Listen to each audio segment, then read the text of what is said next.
Shocking news.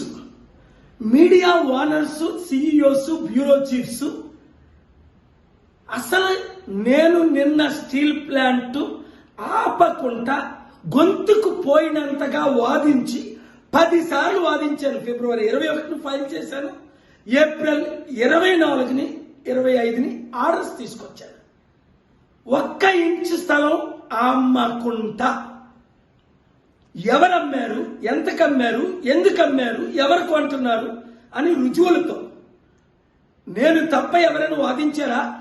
JD Lakshminarayana 3 నెలల్లో కనీసం ఒక్కరోజైనా కోర్టుకు వచ్చాడా? ఆయనలాగే అనేక మంది ఫైల్ చేశారు. కనీసం ఆయన మ్యాటర్ లిస్టే అయిందా?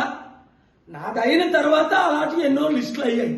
అలాంటిది మీరు ఆయనకి క్రెడిట్ ఇవ్వడానికో ఇంకోరు క్రెడిట్ ఇవ్వడానికో చేస్తే దేవుడు మిమ్మల్ని శపించడా? సత్యాన్ని దాచి అసత్యాన్ని ప్రచురిస్తే మీకెలా ఉంటుంది కోపం?